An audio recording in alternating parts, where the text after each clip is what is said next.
Highbridge, a division of Recorded Books, presents White Light by Vanessa Garcia. Read by Kyla Garcia. Panel 1. Painting is not dead. Harry Rand. Why do people become painters? Friedensreich Hundertwasser. For different reasons. True painters because they want to be priests, because it is a kind of religious activity. Sometimes you wake up with a hole in your heart and you're not sure why. It's a circle, carved by something you can't touch, something that opens up in your sleep and wakes you up, hungry. This morning, before I got on the plane, it was like that. Like those lagoons left by old erupted volcanoes. They pull things and people into them, because the core of the earth, after it shoots out its molten lava, is as hungry as I am. My nerves are shot, as if the ends of them have brushed up against coca leaves and are standing on edge now, porcupine-like, pricking me under my skin. Must be why I've had on-again, off-again goosebumps since last night. I can't come back with nothing. If something big doesn't happen on this trip, I'll have to leave Tony, leave town, go back to school, teach. God, please don't make me a high school art teacher. My poor mother doesn't even know where I am. My sister either. I'm sick of bringing them down from all the almosts and maybes, the nearly solo shows, the hairline fractures between me and success, that line between being a total loser and being a successful artist. I'm starting to hate that word. Artist. It's embarrassing. Only Tony knows where I am. Dropped me off at the airport. And Lee. This is all Lee's doing to begin with.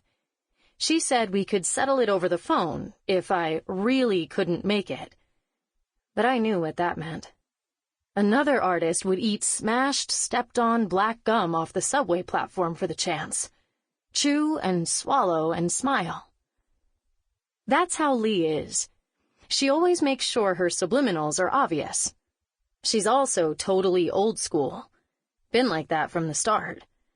There are dealers you never talk to, hardly ever see, some you never even meet, do it all over email.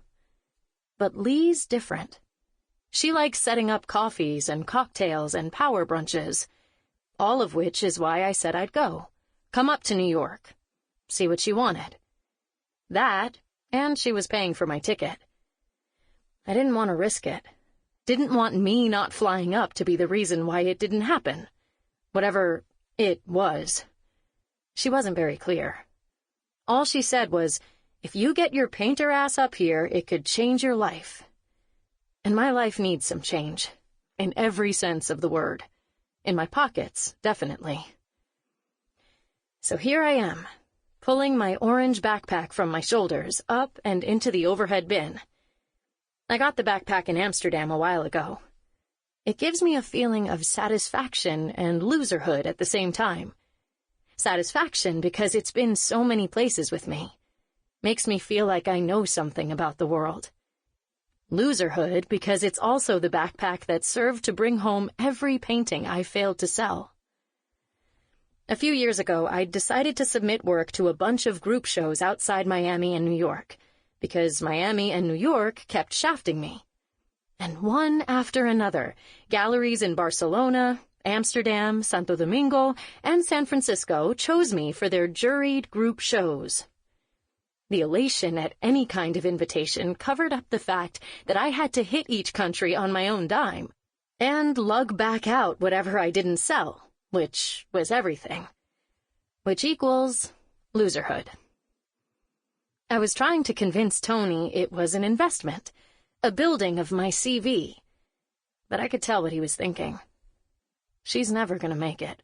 She's being irresponsible, not saving any money. She's too old for this. I can never marry her. And then Lee came along, and the possibility of a contract with a real New York gallery, a respected one. Lee had the potential to transform my life. Oprah makeover style, with a snap of her finely manicured fingers. Get me and my work in front of collectors who drop 20 grand if their interior designer tells them it goes with their rug. Or the snootier collectors, the best kind, searching for someone to discover. For now, though, there's just this. A nervous curiosity about what she wants, and stale airplane oxygen clinging to my lungs. Looking through my wallet, I realize I don't even have enough dough to buy a Morning Glory Bloody Mary. At least I have an aisle seat. Time to sit here and pretend to read as everyone trickles into their seats, squirming by me. The guy sitting across the aisle in the row in front of me seems even more antsy than I probably do. He's wearing an olive green jacket that keeps catching my eye with peripheral movement. The guy's really young, maybe 20, 22, bearded, black Middle Eastern watery eyes that look a little like the night sky after it rains. Sparkles here and there when his dark pupils catch glints of his reading light.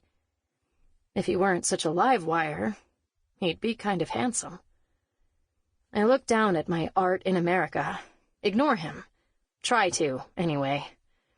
Except that his green jacket keeps wailing around and flinching. He's looking up and down the aisle now. Up and down, up and down. Rubbernecking. The kid has a massive book in his lap I can't quite catch the title of. The thing is a tome. Could knock someone out flat with that brick. Jesus.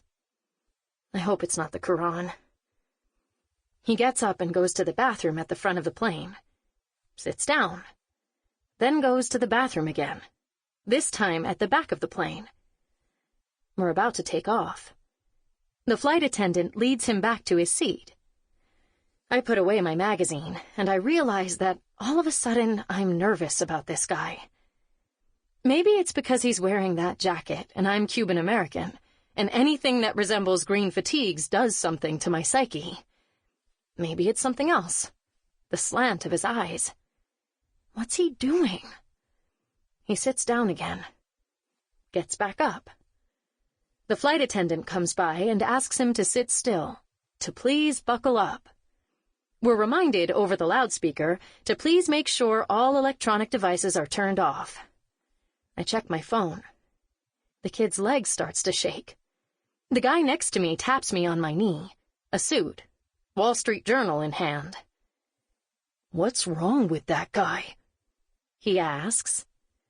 I have no idea, I tell him. We're trying not to stare at the kid.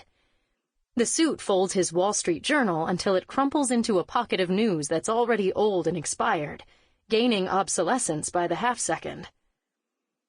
Should I say something? I ask him quietly, trying not to make a fuss. "Somebody has to, I think," the suit says. Which is when my heart starts to beat like an enormous, swelling red balloon inside my chest. Ba-boom. Ba-boom. I'm being racist. I'm a jackass. You'd think an artist would be more enlightened. What a stupid word. I'm an educated person, right? I shouldn't think that just because the guy looks like he's from... Maybe he's just...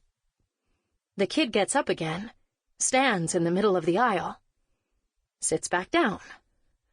Ba-boom. Ba-boom. "We have to do something," says the suit. He's growing agitated, his freckled face turning paler than it already was to begin with. Why didn't I tell my mother where I was going? I don't even think she knows Tony's number, and Tony won't know anything's happened until he sees it all over the news. And Lee's going to think I stood her up. And Leo, who I haven't seen in forever, is going to wonder why I never got in touch to meet up after my meeting like I'd promised over email. I should have at least told Nina I was going to New York. Maybe she'd have come along, had a sister trip with me or something. But no, because then she'd be here right now, in danger. And Dad. When was the last time I saw Dad? Even talked to him? I'm a shit daughter. We have a shit relationship. I'm going to tell the flight attendant something. I tell the suit. I think you should, he says. He looks like he's about to throw up. Ba-boom, ba-boom, ba-boom, all the way down the aisle. See that man over there? I tell the flight attendant, trying to keep my voice calm. The guy with the green jacket? The flight attendant looks at me like I'm annoying him. Listen, he's been acting really weird. He's freaking everybody out. He keeps getting up and sitting down, and I don't know, please just go over and look and see.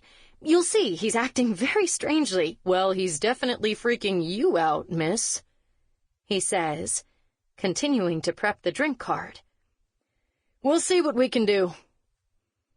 The flight attendant stays very cool, practically rolling his eyes at me. This must happen to him 1,000,000 times a day. I get it. But what if this is the real thing? I don't know what else to do, and I don't want to make a show, so I go back to my seat. When I reach my aisle, the suit's eyes question me. I told them, I say, you don't think they'd do the same thing all over again, do you? Same tactic? That'd be stupid, right? I guess it would be stupid. They wouldn't ram another plane into... The flight attendant is standing in front of the kid, with the drink cart now. The kid orders something, but I can't hear his voice. Then I see the flight attendant is reaching for a Budweiser. The kid ordered a beer, I say to the suit. That's a good sign. Yeah, that's true. They don't drink, right? He whispers. Can I see your passport, sir? The flight attendant asks the kid, before handing over the beer. Good, good. They're taking precaution, says the suit. Then the flight attendant hands the kid his beer, and it's our turn to order our beverages. Suit and I remain vigilant. We order ginger ale. An hour goes by quicker than I realize, and half of one of those stupid romantic comedies they play has taken its course, when the kid, who's been staring straight ahead for a while, starts to look back and forth again. And then, because I'm looking straight at him, he gives me a big smile. I kind of love Jennifer Aniston, he says, pointing at the screen. She's hot. Plus, I think she's a good actress. I know that sounds stupid, but it's true, man. Rachel was a great character. She was hilarious. He says all of this with a perfect American accent. The kid is American. He's talking about friends, for God's sake. The suit next to me starts cracking up, and the kid thinks it's because he agrees with the Jennifer Aniston thing. Right? Am I right? Says the kid with frat boy intonation. I feel deflated, like a complete and total fool. The kid's just nervous. Maybe he just doesn't like flying. Maybe he's got a big meeting like me. Wait till I tell Leo. What a ridiculous misunderstanding. What a ridiculous person I am. I'm laughing a little too now. Nervous laughter. I like Ross, I say. He was the best character on Friends. David Schwimmer, says the kid, nodding. Yeah, he was good too. I flush pink with shame. The suit and I are embarrassed to look at each other. The suit stretches his hands in front of him, grabbing for the news again, shutting himself off to further conversation. So the kid talks to me instead. Did you watch the movie? Asks the kid.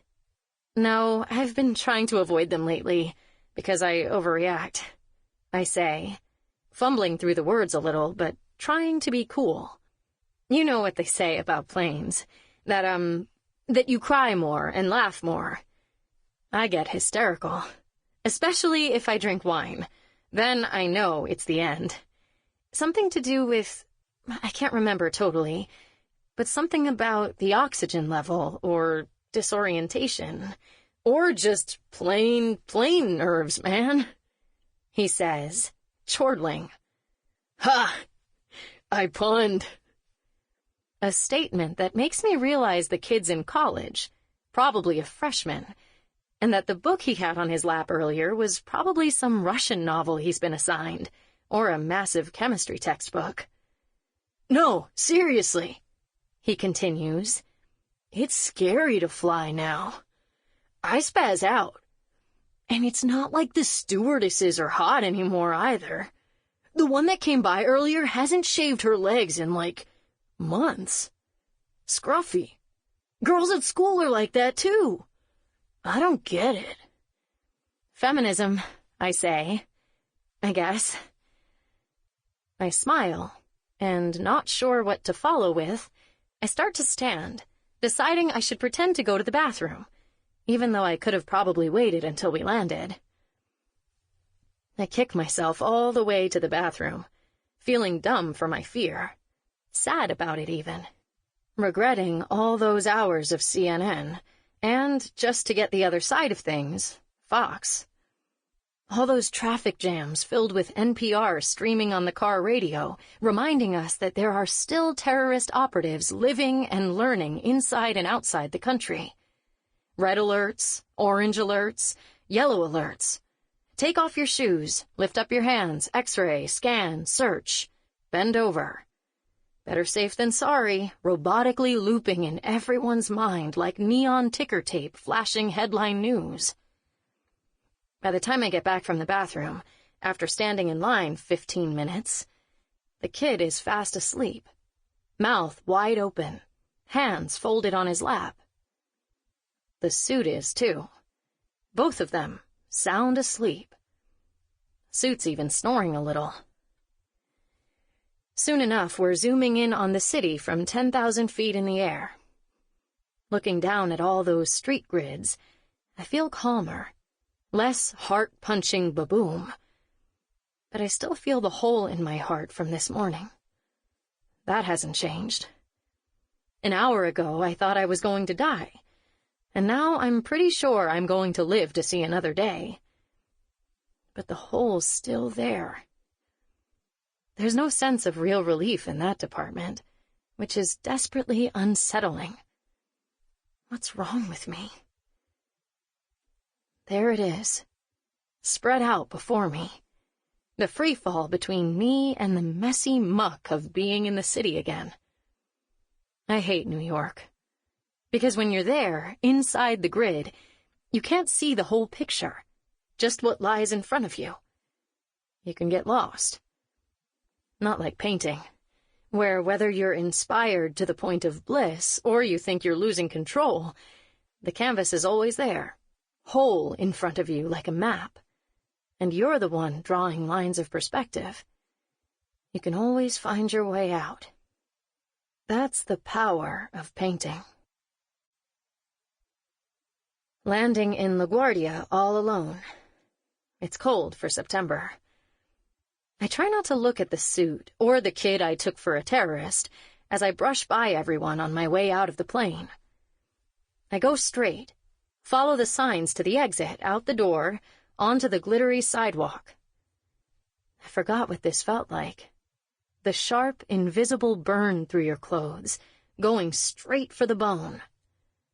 I zip my jacket, wrap my scarf, and off I go onto the M60 into Manhattan. Every once in a while, a blush rushes through me when I flash back to telling the flight attendant he had to watch out for the kid. I can't help but feel like an idiot. Like I swallowed the same pill everyone else did. Forget being independent, individualistic, all those American things that used to be strong and good, where the American and artist in me melded together. At those traits, those words. I knew I'd have to respond to the attack as an artist. I knew that right away. That would come eventually. But what I'm finding is that responding to what happened to me as a person is harder. Harder personally than professionally. Because when I think about being in New York that day, not that long ago, and I remember the immobility of it all, how time froze over like in some superhero movie where Gotham stops in its tracks. When I remember that, the virtually impossible made real, it's almost okay to be irrational about the whole thing. Regardless, I've got to stop hashing this over in my head. Put some sort of clarity in my stride. Start concentrating on the meeting now. That's why I'm here, isn't it? Not to go backwards in time, not to revisit the past, but to move toward the future. We ride straight through Queens.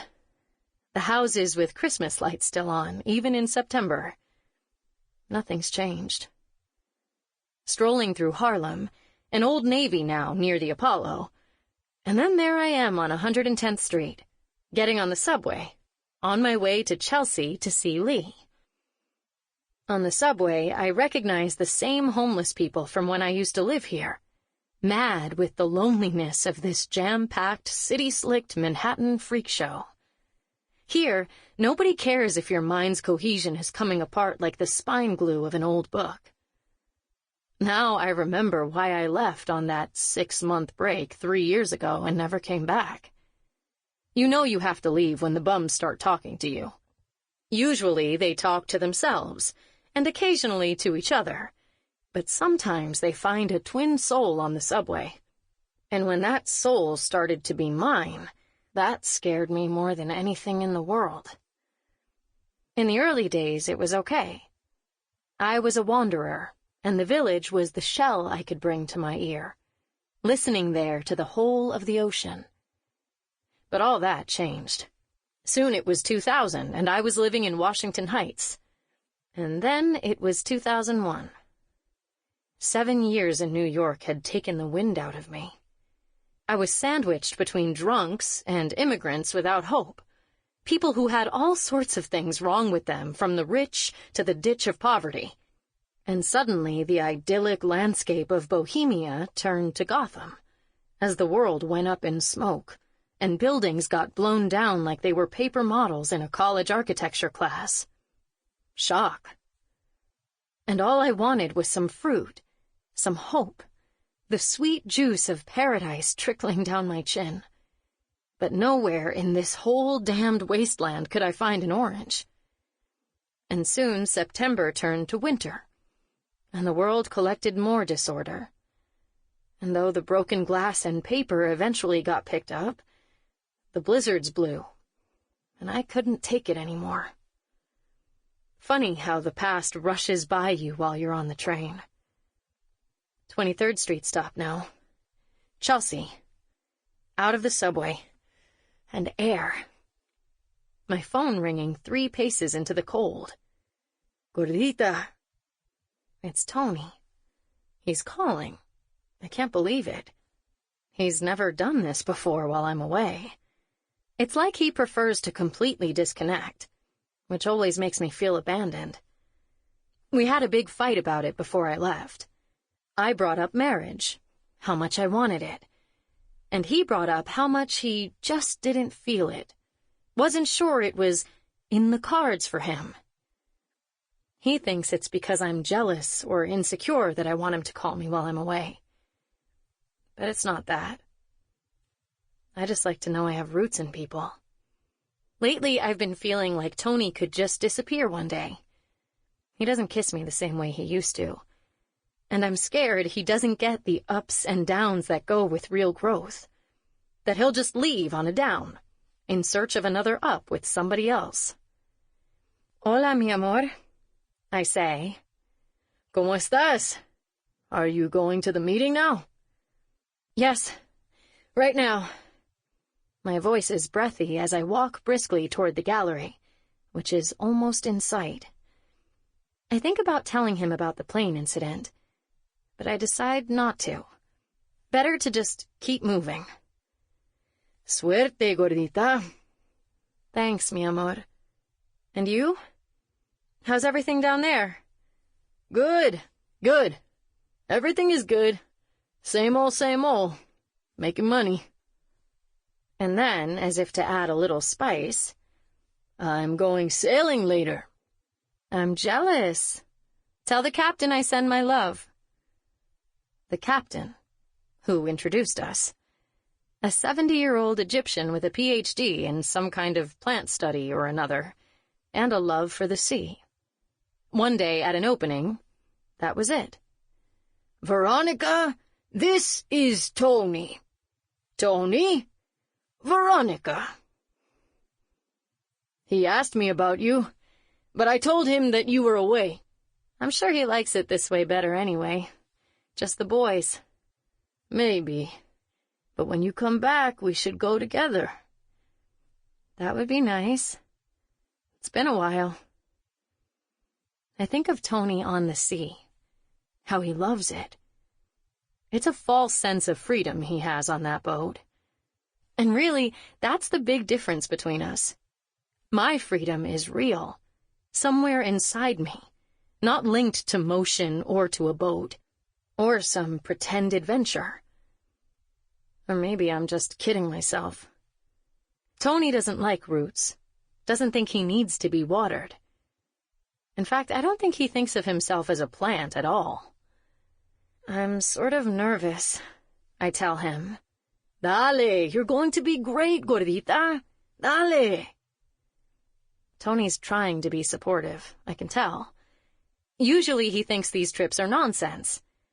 But this one's different, and he knows it. His voice is calm and confident, the soothing voice of peace and reason to my high-pitched, passionate, outward-driving, inner-sounding yawp. Even though we've only been together about 3 years, sometimes I wonder how I got along without him. "Okay, besitos," I say, blowing him a kiss over the sound waves. "Nos vemos mañana." I don't wait for an "I love you." Those are as rare as ripe dragon fruit. But when they come, they're extraordinary. I'll have to do without one today. By the time I click the phone off, I've already walked 2 quick blocks. I cross my fingers so hard they go white at the knuckles. A wave rises from my belly, and I feel like throwing up. My breath begins to shorten, and there are the goosebumps again. What if I fail? What if I go in there and talk to Lee, and whatever it is she wants, I fail at? What if it's how it always is? Close, but no cigar. What about Plan B? There is no Plan B. There has never really been a Plan B. How to go about being a graphic artist, or making billboards or magazine covers, or becoming a high school art teacher. I don't have the map for that kind of thing. The only grid I know is on the canvas, or in the plans for an installation. Echoing in my ears like the aftermath of bells, following the beat of my footsteps. "You will make it, Veronica." The voice of 1,000 teachers all telling me, "You can really paint. Keep painting. No matter what you do, keep painting." Tony's voice, on the other hand, "We agree it's very unlikely, right? That it's 1 in a million? The ones who actually make it." My father, "What about company logos? You can make a living off of making logos." Logos. The logic of capitalism. Branding. My father would love it if my work was on the side of a bottle of detergent. He'd probably stand in the aisle at the supermarket and announce to people that his daughter had designed the package for the newest Clorox cleaner. What about me? Can Lee brand me? And all of this, for what? What if nothing comes of it except a couple of dirty marks on canvas? What does it really matter anyway? Did it matter on the plane just now, when I thought it might all be over? What if canvas is supposed to remain white? What if I'm just dirtying everything? Shit. The shortness of breath hasn't been this bad since the 4th grade, when I ran out of the linen closet I used to hide in to ask Mom for help. My first panic attack. This feeling right now, walking to the gallery, and the child... Sample complete. Ready to continue?